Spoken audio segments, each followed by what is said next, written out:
What if the rule meant to keep a marriage safe became the exact crack that let betrayal in? Tonight's story begins under chandelier light and charity smiles, where two couples drew a line they promised not to cross. A secret wife swap, a forged future, and a blade no one expected. Stay with me because the truth here doesn't shout. It rearranges alibis until the wrong weapon looks guilty. Before we dive in, if you're into high-stakes betrayal and razor-sharp justice, you're in the right place. This is Cheating Stories 7. Like the video, subscribe, and tell me in the comments. When people write rules for desire, are they protecting love or giving it permission to disappear? Now, let's step into caught cheating in a wife swap. A cheating wife secret turned deadly. Ethan Ward had spent most of his life believing that numbers could keep the world upright. Steel, glass, and concrete did not lie. If a building fell, someone had ignored the math. His wife, Clara, however, believed in softer currencies. Desire, charm, whispers at the right dinner table. In the art world, a rumor could make a canvas double in value overnight. Together, they were the kind of couple other couples envied. The architect with a clean reputation, the dealer who knew how to make scandal look like sophistication. That night at the museum fundraiser, the chandeliers were rented, the champagne sponsored, and the smiles sharpened like knives. Clara stood near the front, dazzling in a silver gown that caught every flicker of light. Ethan stood beside her, dutiful in a tuxedo he had not chosen. Then came Victor and Maya Hale. He radiated the confidence of money that never had to ask permission. She moved with the calculated ease of someone who knew every gaze was a currency. Introductions were made. Clara's laugh rang out brighter than usual when Victor compared her taste to the hand of a queen. Ethan noticed but said nothing. Maya's eyes lingered on him longer than politeness required, as if measuring the distance between loyalty and loneliness. It was the sort of glance that could be dismissed once, but never twice. The first dinner was framed as harmless networking. Victor charmed Clara with tales of collectors begging for his advice. Maya leaned toward Ethan, asking about the buildings that bore his name, her voice quiet, as if she wanted to know not the facts but the man. By the second dinner, the conversations stretched later, glasses refilled faster, and the air thickened with a permission none of them had spoken. By the third meeting, what began as laughter over European gossip turned into speculation about boundaries. "Do you ever wonder," Meyer asked, twirling her glass, "if rules are just cages we politely build for ourselves?" Clara smirked, answering before Ethan could. "Maybe cages are safe until you're too curious about the door." Victor, with a predator's grin, proposed what the rest had only circled around. A game, he called it. Adults refusing to calcify, willing to test the architecture of trust. They even scribbled rules on the back of a receipt. No secrets, no overnight stays, no solo meetings.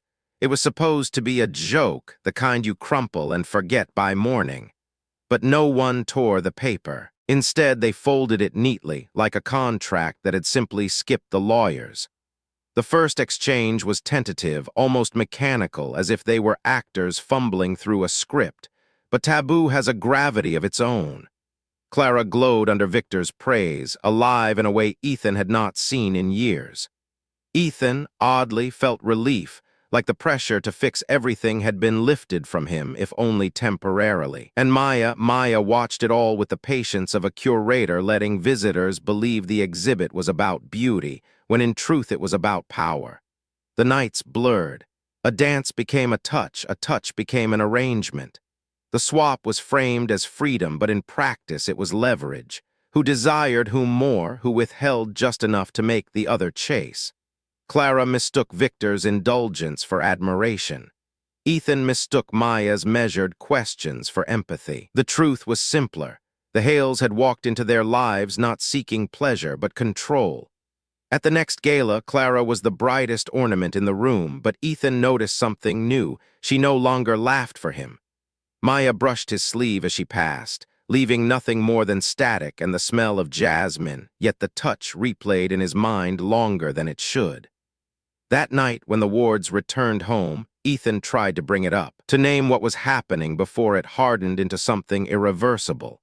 But Clara only smiled, tired but triumphant, as if she had discovered a secret currency he could never earn with blueprints. She went upstairs, leaving him in the darkened foyer, staring at the folded rule sheet on the table. It was still there, the ink smudged but legible, no secrets. And yet, as Ethan picked it up, he knew that every smile, every glance, every indulgence had already broken the only rule that mattered. Rules fail where appetite pretends to be rescue. After the gala, the four of them tried to behave like people who could live inside a tidy diagram. But craving is a solvent. It seeps and softens every line. Victor and Clara discovered a frequency that wouldn't shut off. It hummed under dinner conversations and board meetings, a private station you could tune to with a look. They learned side doors in public places, the corners of restaurants where a reflection on glass hit a hand on a wrist, the hotel corridor that curved just enough to keep a camera guessing. Their messages stopped reading like messages and became codes, catalog numbers, shipping windows, fund tranches, all of it sounding respectable enough to pass under the nose of any algorithm. Ethan told himself the arrangement was scaffolding, temporary, controlled, removable the minute it endangered the load. He kept working late, not because work demanded it, but because engineering still felt like a loyal language. He marked deliverables, double-checked calculations, let the grid of a spreadsheet steady his breathing. If Clara was going to explore, he would stand still until the ground found him again. Maya treated the same arrangement like a negotiation that never ended. Favor for favor, silence for access. A smile on Tuesday priced differently than a silence on Friday. She started keeping a ledger in her head, who owed whom and in what currency. With Ethan, she cultivated a posture made of listening. She asked about cantilevers and lateral forces as if they were metaphors for people. Sometimes Ethan answered as if they were. The first secret wasn't sex. It was access. Clara needed a larger gallery space. The building she wanted had bones she loved and zoning she didn't. Victor dangled a quiet investor with the leverage to nudge a variance through a sleepy committee. In return, Clara opened her Rolodex to a circle of collectors with pliable appetites. They liked stories about discovery and would not stare too long at a provenance that wore heavy makeup. Ethan heard the word provenance the way a structural engineer hears hairline cracks. He asked if any of Victor's friends were clean. Clara kissed the question away and changed the light bulbs in the conversation to warmer ones. Money moved in tidy loops. A bridge loan through a fund with a name made of 3 nouns.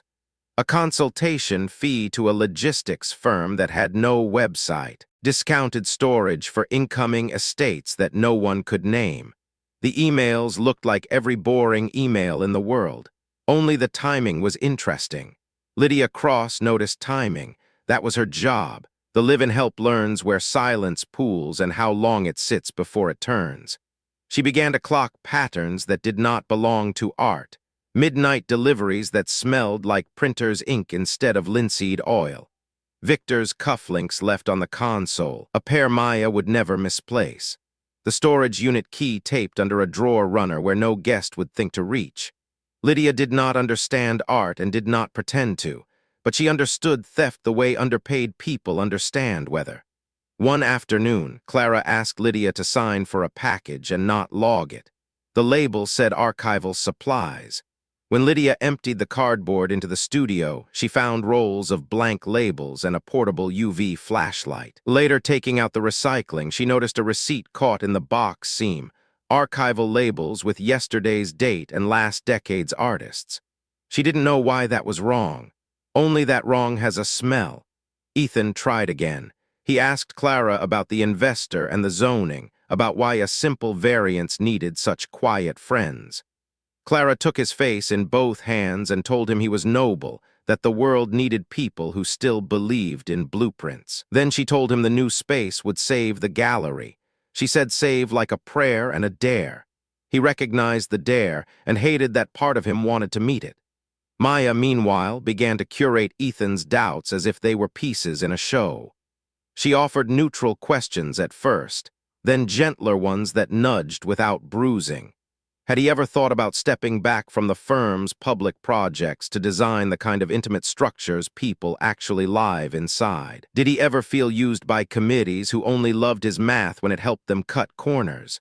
He heard himself answering without saying anything about Clara, which was, of course, its own kind of answer. The gallery's soft opening for the new space arrived too fast, too polished. The walls were perfect, the lighting forgiving, the catalog notes crisp.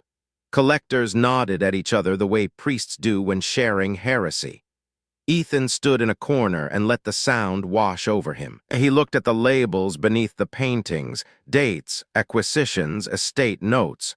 To his eye, nothing wobbled. To his stomach, everything did. Back at the house, after the last guest left, Clara placed a velvet box on the table. Inside was a key card. "Storage overflow," she said, "just until the contractors finish the west wall." She slid the box toward him as if this were trust. He slid it back as if that were too. That night, Lydia cleared plates that did not need clearing and paused at the console. Victor's cufflinks again. The same pair as last week, the tiny nick on the edge catching the light. She opened the drawer to put them away and felt the tape under the runner. The storage unit key was still there, stubbornly literal. She lifted it, weighed it in her palm, then put it back. Some temptations don't ask you to sin, they ask you to count. When the house finally slept, Lydia sat at the small kitchen table with a notebook she almost never used. She wrote 3 lines, labels ordered, cufflinks twice, key under drawer. Then she closed the book and returned it to the least interesting cabinet in the room. In the morning, the sun would make the marble look honest again. By noon, the frequency would hum. By evening, small fires would have found new rooms. Clara announced it like she was unveiling a show. Late again, then 2 red lines on a white window she couldn't close. The room was bright for once, daylight barging in through the tall panes, dust turning in patient spirals, yet everything inside went dim. 4 people, 1 calculation, who had the most to gain by pretending to lose. Victor crossed to Clara with tenderness that felt rehearsed, the way an actor hits a mark he paid for. Maya's smile was the kind you put behind glass, a preservation technique. Ethan didn't move at all. Columns don't, they bear. The story that formed was the easy one, a baby, a fuse, an arrangement turning into an indictment. Victor murmured something about responsibility that landed like a brag. Clara's hand stayed on her stomach as if her palm could quiet the arithmetic beneath it. Ethan measured breath against rage, inhale, hold, release because rage could warp steel if you let it. He asked practical questions, dates, doctors, what next? Practical questions are where men hide when the answers aren't survivable. But there was a smaller story inside the bigger one, and it was meaner. Lydia had cleaned the guest bath an hour before and seen a new box of tests beneath the sink, the exact brand Clara never used. Maya had asked where the spare toiletries lived. Later, the box was gone. Whether Clara understood the trick or not didn't matter. What mattered was that Ethan believed the test, and Victor behaved as if destiny had finally validated his carelessness. The 2 lines were not about love, they were about leverage. Optics, Maya said softly, as if introducing a theme at a panel. We should pause the arrangement, give everyone room.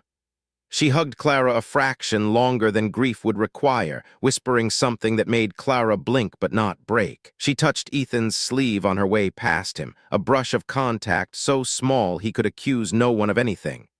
Stability matters now, she added for the room. They took the day like a sedative. Ethan slept in the study, light on, shoes on, like a man guarding a blueprint from the weather. Clara lay awake in their bed, watching the ceiling fan turn choices into a slow, indifferent circle. In the morning, she brewed coffee as if brewing could absolve. Ethan watched her from the threshold and didn't mention that her hands shook. The first secret had never been sex. It was access. Now the second secret wanted to be lineage. Ethan walked the perimeter of his life. House, office, sites under construction, and tested each span for deflection. In the afternoon, he stood on a steel deck 20 floors above traffic while the foreman asked about rebar schedules. Ethan answered in numbers and thought in questions that had no math. Clara met Victor at the new space with the unfinished west wall. He brought her prenatal vitamins and a contractor who could make permits appear polite. He said things like we and future and protection. She said very little. Every yes she'd ever offered him suddenly sounded counterfeit in her own mouth, but the counterfeit still bought something, and the something was hard to refuse. Meanwhile, Lydia put the storage key in the pocket she rarely used. The pocket belonged to a gray coat that belonged to winter, which meant no one would ask for it in spring. After her shift, she took a bus that caravaned through 2 neighborhoods and got off near the facility where units live anonymous little lives. She signed her name and felt the clerk's eyes stick to the part where she wrote cross. People like to know what to call you when they talked about you later. Inside the corridor, the air was the temperature of decisions. The door rolled up with a rattle that sounded loud enough to confess. Canvases leaned in patient rows, each wrapped like a promise or a threat. Lydia slit the edge of one and saw color brighter than it had any right to be, paint that should have dried in another decade. Labels waited in a neat stack, blank for now, and a portable UV flashlight sat on top of the crate as if begging to be used. She passed the beam across a corner of a certificate and watched a watermark glow wrong. She didn't know art, but she knew when a thing wanted to be something else. Back at the house, Ethan tried to inventory a future without drawing blood.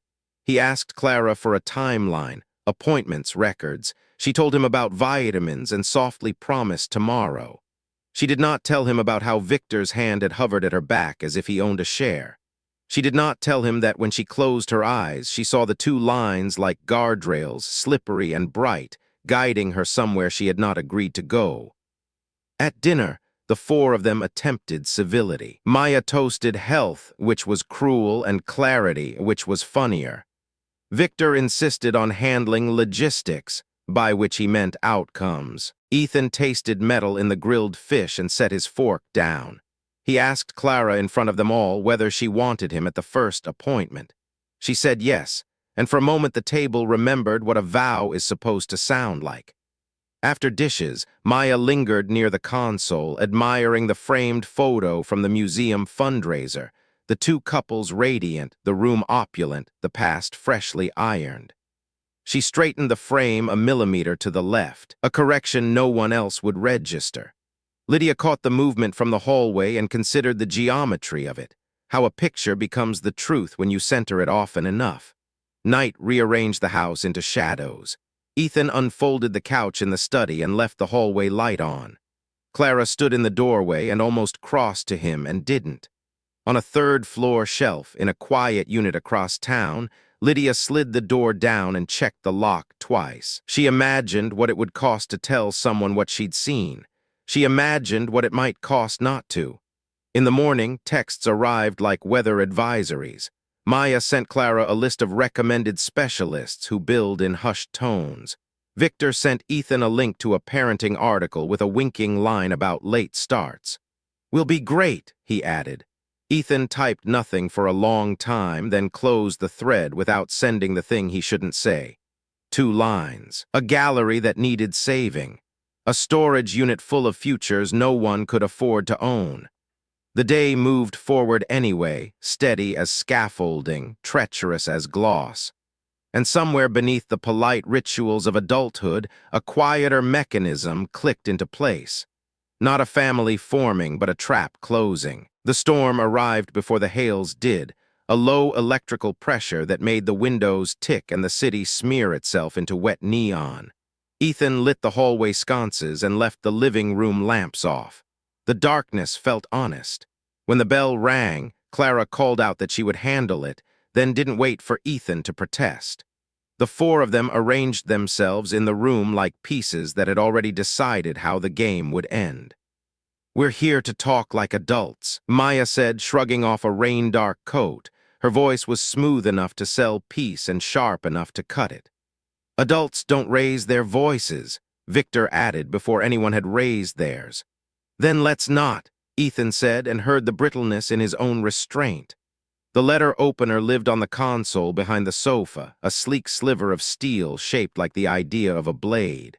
It had always been there, a prop in a play that needed one sharp object to point at. Rain drummed the terrace, punctuating the opening lines. The subjects were already waiting. The child, the money, the storage unit, the donors who would forgive every wrong lie and crucify the right one. Clara started with logistics, as if schedules might save them. "There's an appointment on Friday. I'm going. Ethan's coming." She did not look at Victor when she said it, which was its own kind of cruelty. Victor smiled without joy. "We should consider optics, announcements, support." "Support," Ethan repeated, "from the man who turned our marriage into infrastructure for his deals." Maya stepped in. "Let's not be theatrical." "Let's," Clara said, finally turning to meet her. "Theater is the only honest language we all speak. Some arguments are marches. This one was a sprint." Accusations arranged themselves without needing names. Ethan laid out the storage unit and the labels that glowed wrong under UV. Clara mentioned the investor who never had a last name in any email. Maya said words like allegations and defamation and future. Victor tried piety. "Whatever mistakes we made," he began, "a child. Stop blessing yourself with something you manufactured." Clara cut in, her voice so low Lydia heard it from the stairs. Lydia had paused there for the last minute of silence before the crash. She kept one hand on the banister and told herself she was only listening for the moment when listening becomes witnessing. It came quickly. A scuff, a gasp, the blunt slap of a body against marble. That sound does not belong to any other moment in life. She reached the landing to find the tableau already redrawing itself. Clara on the floor, the color sliding toward grout like a pattern the stone had practiced. Ethan kneeling, coat jammed against the wound, his jaw clenched so tightly that words would have only broken his teeth. The letter opener lay nearby, too clean for its proximity, clean in the way of something that wants to be accused without paying the price. Maya had a phone to her ear, voice efficient enough to book a flight, give a keynote, sign a treaty. She rattled the address, the cross streets, the access code for the elevator. Victor offered a prayer that insulted God and comforted no one. Lydia went to the kitchen and returned with towels that would not help. She knew that and brought them anyway because hands must do something.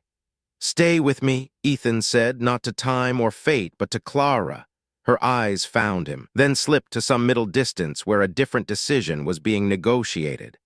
In the seconds before sirens, the room surrendered a set of details to the only person still seeing.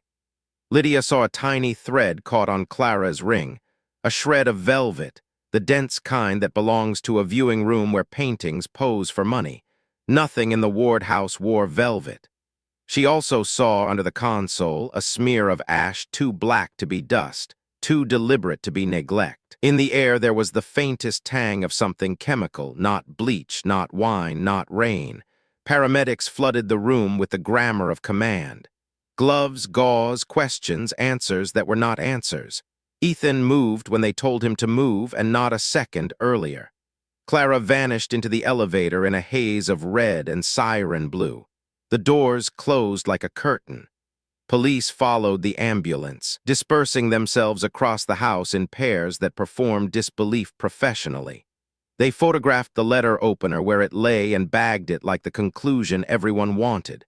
They asked for statements, then asked for the same statements again. Ethan's voice came back one word at a time. Victor's version of events arrived fully formed and just a shade brighter than true. Maya's made room for compassion, as if empathy could be notarized. Lydia's was small and careful, because careful is how you survive other people's weather. When the officers went outside to argue about jurisdiction, the storm found its second wind and drove itself into the terrace furniture. Ethan wandered to the console and stared at the smear under it. He wiped at the ash with a fingertip and felt the grit. "Don't," Maya said, appearing at his shoulder. "Contamination." "Of what?" he asked. "A theory?" At 3 in the morning, the backyard incinerator coughed up a secret. The forensic techs, rain mean and methodical, pried a partially burned kitchen knife from the ashes. Its blade was warped by heat but not defeated. They bagged it and photographed the place where it had hidden, a square of black that looked like the aftermath of a small, precise night. Prints would later make no sense. The ones they found belonged where they did not belong. The timeline behaved like a liar because it was. Witnesses would remember doors opening that never closed, voices speaking from rooms they had not entered, a clock that had been set right and somehow ran fast. Before dawn, the house fell quiet in the tragic way houses do after sirens. Everything intact but a shape missing. Ethan sat on the stairs where Lydia had stood, hands laced, coat still stained and thrown over the banister like a flag at half-mast. Lydia washed the marble twice, then stopped herself and waited. She knew better than to erase more than blood. Truth needs a place to dry. When the phone finally rang, the words changed the air. Clara was stable, then critical, then stable again. There would be surgery. There would be questions afterward that no one would answer cleanly. Ethan thanked a stranger and didn't hang up for a full minute, listening to the empty line like it could teach him how to breathe. By mid-morning, the living room looked like an abandoned stage. Props in place, motive off-stage, weapon pretending to be the star. The officer in charge pointed at the incinerator and said they'd need access to anything that burned recently. He said it like a courtesy and a threat. Lydia watched them all, the husband who wouldn't sit, the wife who wasn't there, the couple who called themselves friends, and made a quiet decision of her own. She would keep the velvet thread in her pocket until someone asked the right question. She would tell the truth to the person who could hear it without folding it into their own story. Outside, the storm broke, and the city remembered how to glitter. Inside, the house learned a new silence, the kind that waits for an investigation to choose a villain. The letter opener gleamed from its evidence bag as if it had done something noble. The real blade, warped and charred, slept in another room, cooling toward room temperature, ready to be mistaken for coincidence until it wasn't. Detectives built their case by subtraction. No forced entry, no defensive wounds that matched the elegant letter opener in the evidence bag, no phone records that admitted to breathing at the wrong minute. The ward house had cameras pointed at the world, driveway, gate, alley. None looked inward. That felt like innocence until it didn't. If a life is a building, the blind hallways are where fire starts. Ethan did not trust subtraction. Engineers prefer proofs. He hired a private investigator named Rowan Pike, a man with barstool posture and librarian eyes. Rowan understood that truth hides at the edges of what wealthy people think doesn't apply to them. Delivery docks, service elevators, cameras installed for loss prevention rather than justice. People buy privacy, Rowan said, but buildings don't. Buildings remember. The remembering began at the hotel where half the sins had started wearing shoes. The penthouse corridor had 2 cameras and a blind spot, a corner behind the ice machine where the lens, to avoid pointing into a guest door, left a crescent of space unobserved. Security insisted there was nothing to see. Rowan insisted on cash. A maintenance tech, new enough to need money and old enough to hate the reason, sold him a copy of off-cycle footage from 2 weeks past the retention policy. On the grainy video 3 weeks earlier, Victor Hale stood in that crescent of mercy, speaking with the same maintenance tech. Money changed hands. A small tool kit did too. The next clip showed the tech climbing a ladder, angling the camera by a hair, then tapping the mount flat again. The blind spot widened just enough to make whatever happened behind the ice machine look like superstition. On the soundtrack, only fans and distant music. Off-screen, ethics took a nap. 2 days before Clara hit marble, another camera told another story. In a service corridor that smelled of detergent and compromise, Maya met a courier and signed for a padded envelope the size of a paperback.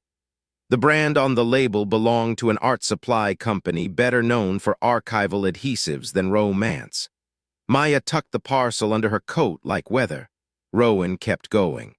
Same day, bus footage. City cameras that never sleep, never forget, and never do anyone personal favors, caught Lydia Cross after her shift, hands empty, stare fixed on the middle distance where rent calculations live. The bus swayed. Lydia did not. Rowan clipped the still and set it beside the hotel frames. Motives are loud. he told Ethan. But mechanics convict. At the lab, mechanics began to speak. The partially incinerated kitchen knife yielded traces along the tang where a handle had once been bonded, adhesive consistent with certain archival labels. The same chemistry glowed on a strip of char left in the ward incinerator, as if someone had tried to erase the kind of glue that sticks to reputations. The gallery's latest discovery, displayed under soft lights and brave prose, had labels that fluoresced wrong under UV. And the shipping stamps told a joke that only obsessives laugh at. Tuesday's weather on a canvas by a painter who died in January, accompanied by a certificate whose watermark belonged to a printer that didn't exist when the artist did. The letter opener, tested and retested, never touched Clara's blood. Something else did, something wiped, then burned, then planted. The prints on the kitchen knife were Lydia's, impossible, then plausible, then prosecutable. She told them she had used a kitchen knife days earlier to pry open a stuck drawer. Detectives, given a choice between coincidence and narrative, preferred the story with cleaner edges. Interviews became interrogations by posture alone. In a room with poor coffee and a better microphone, a detective asked Lydia the same question 7 ways. Why her prints? Why the incinerator? Why here? She answered once and let silence make her stubborn for her. I wash what I touch, she said.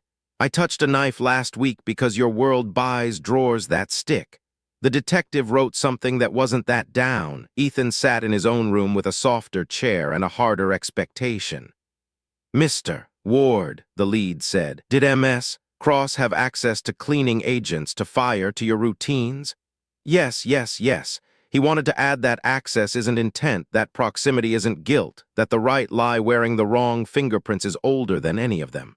He said, she worked for us, and hated how those words sounded like a verdict someone else had already decided to hear.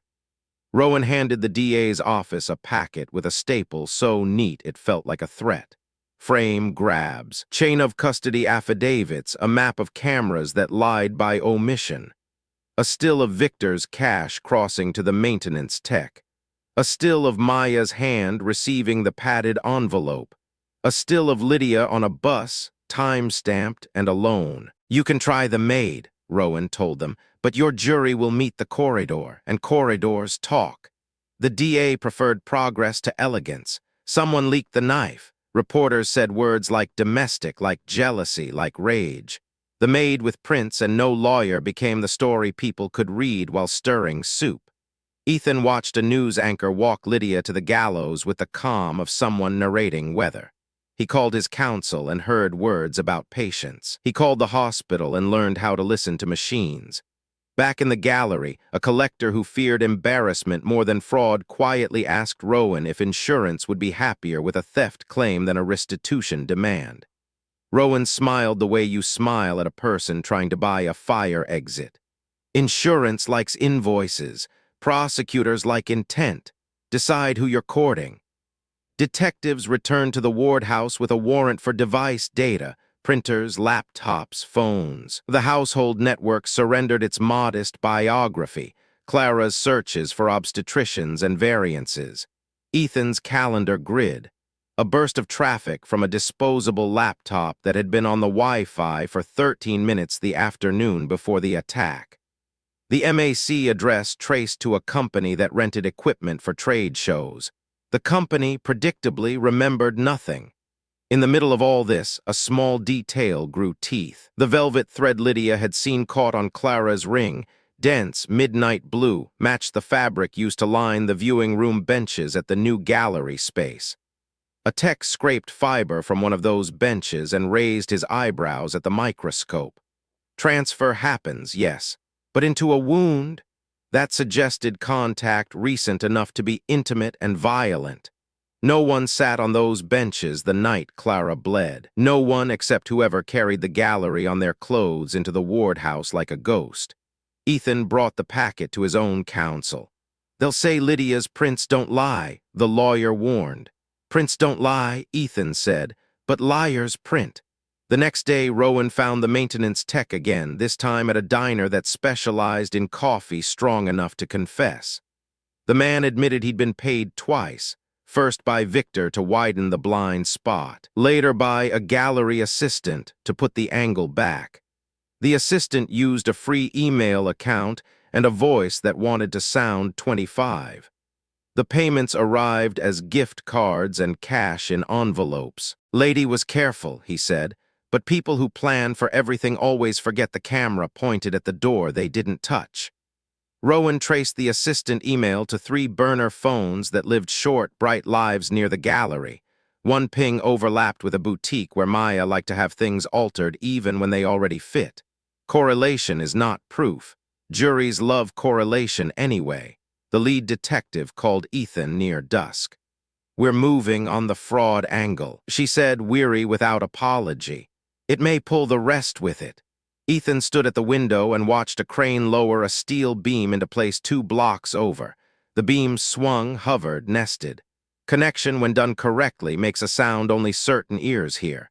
He said, "Good," and meant it with a part of himself he didn't recognize anymore.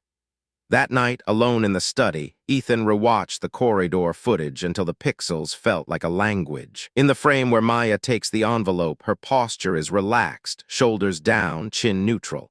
A person handling paperwork, not a weapon. In the frame where Victor pays the tech, his smile is small, the smile of a man tipping fate. In the frame where Lydia rides the bus, she is simply a person going home. And that, more than the adhesive chemistry, more than the velvet fibers, was the thing that moved Ethan from doubt to anger, the ordinary sanctity of a commute mind into motive. Detectives prefer simpler stories. Jurors prefer cleaner villains, but buildings remember and corridors gossip. The knife in the incinerator had been touched by glue before it met fire. The letter opener gleamed in its bag like a decoy. The baby story, the money story, the storage story, they were all still in play. The camera in the corridor didn't show the murder. It showed the people who needed the murder to look simple. And that, in the arithmetic of cases built by subtraction, was the first true sum. Courtrooms don't hold truth. They hold performances under oath. The gallery seats filled with people who had practiced neutrality in mirrors, donors who hated scandal until it gave them something to discuss, writers who loved a narrative that could be summarized in a headline. The state began with the version everyone already knew how to watch, the maid with prints on a burned kitchen knife. Poor motive, wrong place, right fingerprints. They introduced Lydia like a solution poured from a bottle, predictable viscosity, tidy label. The prosecutor walked the jury along the tiles of that night. No forced entry, no defensive wounds consistent with the elegant letter opener. A kitchen knife, partly incinerated, recovered from the ward's backyard. Prince Lydia's, opportunity constant, resentment implied. Sometimes, the prosecutor said, palms open, the simplest answer is the answer. It sounded soothing until you remembered who needed soothing. The defense answered with an inventory of coincidences that stopped behaving like coincidences the longer you listed them. Rowan Pike's maps of cameras that lied by omission. Still frames of Victor paying a maintenance tech to widen a blind spot behind the ice machine in a penthouse corridor. A second still of the same tech later, being paid to reset the angle by a gallery assistant who existed only in emails. And there was Meyer in another clip, receiving a padded envelope from an art supply brand whose romance was glue. Ethan sat 1 row behind counsel, stiff as rebar. When called, he didn't try to be likable. Engineers don't sell feelings, they show work. He produced a ledger, Clara's private notes, not a diary, not sentiment, but inventory. Dates, names, shipments. The math of a forgery ring that used charity galas as washing machines for provenance. In the margins, Clara's hand wandered away from receipts and into intention. She planned to expose Victor and cut Maya from the money. The defense let the jury read the margins as if they were hearing Clara think. Then the pivot. The defense called a digital forensics analyst with a calm voice and a posture that apologized for nothing. On a paused frame of the ward's foyer several hours before the fight, Maya stepped through the door with her gym bag slung high. The analyst enlarged a half second. The bag unzipped just enough for a small white box to flash, the same brand of pregnancy test Clara did not buy. Chain of custody wound forward. Minutes later, Meyer in the guest bath. Later still, the bathroom trash empty, the household trash bag replaced. The analyst held up a lab report, the second pregnancy test, recovered from Maya's gym bag after a search warrant, bore no HCG. It had been dipped in water and dried. She was never pregnant, counsel said gently, as if sorrowing over a canceled future. She knew Ethan would go quiet when the future was named. Under Cross, the maintenance tech performed a different kind of truth. He admitted he'd been paid twice. Once by Victor to kill a camera, just a smidge, he said, fingers pinched, then by a gallery assistant to restore it the next day. The assistant's email was new that week, the phrasing bland in the way Maya's became when she pretended to need instead of own. Payment arrived as cash nested in a thank you card. The card, recovered from his locker, bore fingerprints too smudged to sing but confident enough to hum. The last exhibit arrived so small it required a screen. A photograph of Clara's hand, the ring catching a thread of midnight blue velvet. A fiber analyst testified. The sample matched the fabric that lined benches in the gallery's private viewing room. Transfer into a wound suggested recent contact under pressure. No velvet existed in the ward's home. The gallery's fabric had been installed 10 days earlier. A murderer carried fibers from the gallery into that house, counsel said, as if they wanted to take their work with them. The state tried to make Lydia fit again. They brought up money troubles that lived at the edge of any honest paycheck. They asked why her prints were on the knife in the incinerator. Lydia answered once in a voice that had never learned to perform. I used a knife to pry open a stuck drawer last week. I wash what I touch. When they pushed, she looked at the jurors and did not blink. I didn't put that knife in the fire, she said. Someone put me in your story. Closing arguments drew the outlines everyone expected. The prosecutor offered simplicity and called it clarity. The defense offered mechanics and called them motive, staged chaos, planted prints, a pregnancy test as prop. They didn't ask the jury to like Lydia. They asked them to doubt choreography. The verdict arrived like Whether You Knew was coming, but still pretended to be surprised by. Not guilty. Lydia lowered her head as if a hand had been lifted from it. She didn't cry. The gallery row murmured, then remembered itself. In the same breath that freed the easiest theory, a grand jury handed down a new story. Indictments for Maya and Victor, conspiracy to commit fraud, wire fraud, and tampering with evidence. The murder count against Maya would depend on whether another 12 people could believe she rehearsed empathy and staged chaos. The prosecution didn't need Victor for the stabbing. They needed him for the corridor. Outside, microphones multiplied. Inside, paperwork did too. Maya posted bond in a coat that swallowed her shoulders. She stared straight ahead, notably not at Ethan. Victor tried a smile, failed, then tried a statement, also failed. We look forward to clearing our names, he said, which is what people say when their names have already been used for other people's checks. Ethan walked past them both without flinching. The ledger under his arm felt heavier than paper. He didn't feel vindicated. He felt oriented. The room had stopped spinning. The architecture of the lie was now visible. Camera angles nudged, labels glued, fibers carried like signatures, a child invoked like a spell. The court had not held truth. It had held enough performance for him to see the set. When he reached the sidewalk, Rowan was waiting with his hands in his pockets, as if keeping them away from conclusions. This isn't over, Rowan said. It never is, Ethan answered and looked up at a strip of sky thin as wire between buildings. Trials end on calendars. The real trials keep a different time. Revenge isn't loud. It's thorough. Ethan had learned that from buildings. If you want a tower to stand, you don't shout at the wind, you check the bolts, you reroute the loads, you move weight from vanity to foundation. He began with paper. The ward house, with its well-behaved hedges and overqualified marble, went into a trust for victims of art fraud. The trust bylaws were a geometry lesson. Transparent, triangulated, difficult to bend. He attached Clara's ledger as exhibit and wired copies of her notes to every collector who had ever shaken their heads at fakes in public and bought them in private. The emails did not accuse, they disclosed. Disclosures make cowards braver than indictments do. 2 weeks later, the gallery shuttered. The donors, who loved a scandal the way moths love heat, loved a scapegoat more. Victor discovered what isolation felt like when the phone stopped rewarding his name. Invitations evaporated. Coffee partners became unavailable. A magazine that once praised his connoisseur's eye published a correction that did not use the word apology.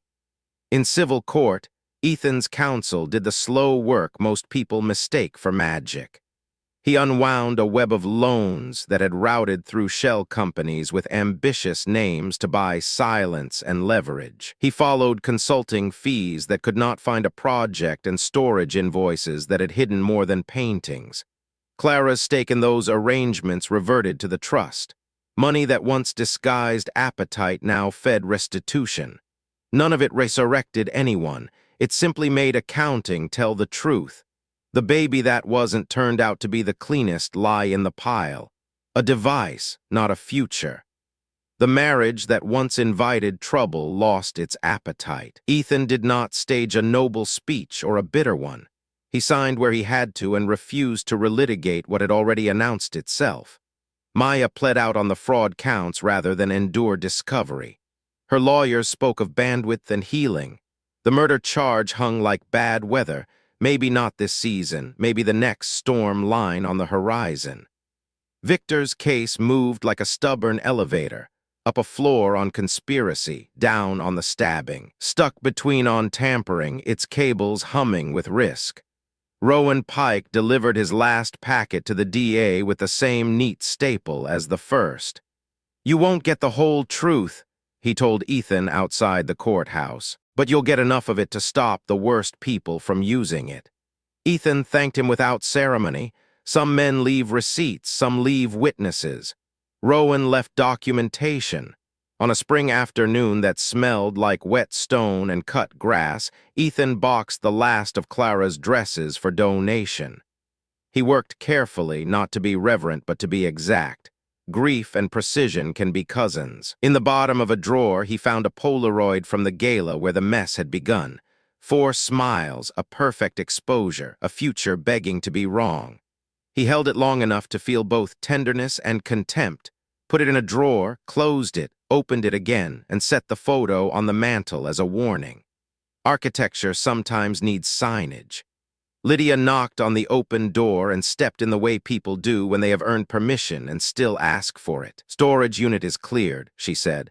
"The receipts are in the envelope. I didn't throw away the UV lamp, thought the trust might need it."